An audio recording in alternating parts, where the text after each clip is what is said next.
Caitlin Clark, amazing at assists. Gainbridge, the ultimate assist for Gainbridge looking to utilize Caitlin Clark's appeal with new ad campaign. Gainbridge has produced a WNBA season opening campaign for 2025 starring Fever G Caitlin Clark. As the financial services company sees even greater opportunity in her second year with both the company and the WNBA, according to Jason Knott of Adweek. The assist-obsessed spot from Young and Larimore has Clark darting around Gainbridge Fieldhouse lobbing popcorn into fans' mouths, completing unrecorded scoreboard high-fives, and mopping up concourse concession skills. The campaign kicked off Monday and will run during Fever and Pacers broadcast on digital channels and throughout the Gainbridge present. A ton of clothes because I didn't really know about the weather when I got here, but I mean it's been perfect. But just trying to look the part at least, you know. You do look the part, but you're a golfer. You know exactly what it takes. I haven't gone to the merch area yet, so we're gonna get some good. Okay, what's masters. on the? What's on the, but also the then you gotta list? buy for people too. But how to localize campaigns around her when those packed arenas are in Dallas, D.C. Caitlin Clark's Masters outfit turns heads on Saturday. After sitting at 4 under through his first 14 holes on Thursday, April 10th, Rory McIlroy looked like he might finally win the final event to complete his career Grand Slam. However, he carried 2 double bogeys on his closing 4 holes to sit at even par after the first round. So, coming into the tournament, I was rooting for Ludwig. I wanted him to win. But I think Rory is going to do it, which I think is going to be really cool. I think everybody. We were sitting at the 18th green yesterday on Friday, and you could just tell everybody was cheering extra hard for him. And he had a really good day, so that was really fun to watch, Clark told Kira K. Dixon ahead of the final round. In preparation for the first major of the year, Clark admitted she packed plenty of clothing, and has designs on raiding the Masters merchandise tent this weekend. Caitlin Clark and I will find peace in the process.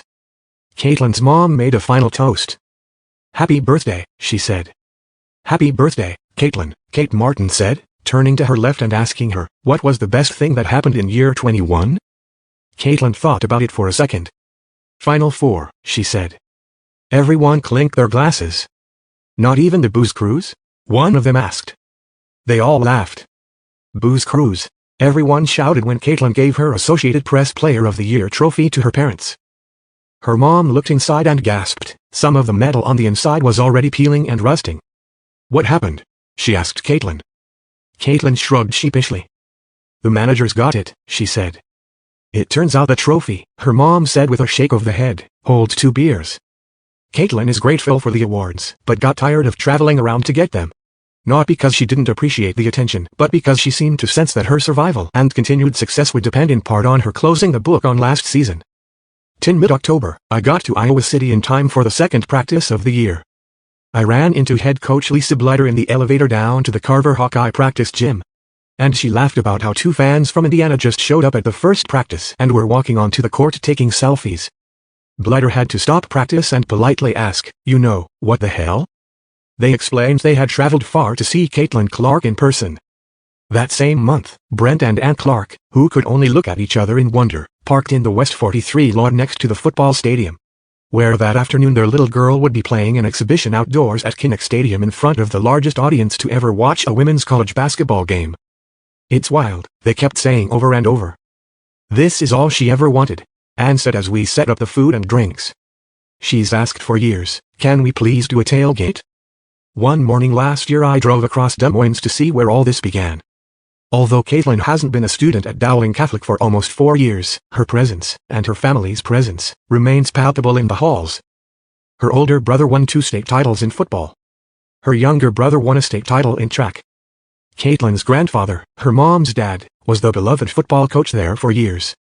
Once after an emotional game he gathered his team at midfield and burned Des Moines Register articles about his team he didn't like. Caitlin comes by her fire honestly. Caitlin's family, it's important to note here, is quite Catholic. She went to Catholic school from kindergarten through graduation. Ann comes from a big, loud, fun Italian family, and if you look in Caitlin's fridge at the apartment she shares with teammate Kylie Feuerbach, you'll almost certainly find some frozen red sauce meals made by her mom or grandma. These days Caitlin and her teammates travel around Iowa City in a pack, a tight-knit crew, as her celebrity pushes them further and further into their insular little world, which revolves around the Riverside apartment complex where most of them live. They know everything about each other, such as, say, that Caitlin's fake name for orders and hotel rooms is Hallie Parker from the Parent Trap. Within days of my arrival inside the Iowa basketball program, I started hearing stories about the scrimmage. It seemed mythical the way the managers talked about it, but it really happened, on October 20, 2021, just 15 days before the start of Caitlin's sophomore season. So I can be prepared of what I want to get. Well, because when you go in there, you have to have a strategy. You have to have a plan, yeah. Because it's overwhelming. There's so many people in there. I'll probably get some coffee mugs. My brother said the coffee. Last season, Caitlin's junior year, arrived with enormous expectations, and she felt them. The starting five had started 2 full years of games together, 2 years of practices and team parties and late-night flights and bus rides. This was their last year together. Monica Chinano would head to the WNBA or overseas to continue her career, and McKenna Warnock was about to graduate on her pre-dentistry path and start applying to dental schools. This was Caitlin's best shot to deliver on her bold claim that they would reach the Final Four. There was a preseason practice on October 15th when she pouted and raged. That went into the clip file. The coaches still prepared video packages of her body language and reactions. But these moments had softened and slowed, and when confronted with them, her answers showed her growing ability to harness her gift. Blutter showed her one moment from practice when she just walked off the court into the tunnel and vanished. Is that a good thing or a bad thing? The coaches asked. The season began and Iowa got upset on the road at K-State, then lost to UConn at a tournament in Oregon and to North Carolina State at home. The previous year's NCAA loss to Creighton weighed heavy, and all she could think about was the specter of failure hanging over this season, and her career. And over the success of her decision to choose Iowa over Notre Dame, and just a lot of other unfocused, swirling anxiety. What if we get upset again? Caitlin thought. In the final regular season game of the 2023 season, no. 2 ranked Indiana came to Carver Hawkeye Arena. This night would let Iowa know if it had come together in time to make a run. And would let Caitlin know if all the hard mental and emotional work she'd put in addition to all the hours in the gym and weight room, where she complained to the strength coaches that they had made her thighs get too big for all her jeans, would result in a player and a team functioning at the same frequency.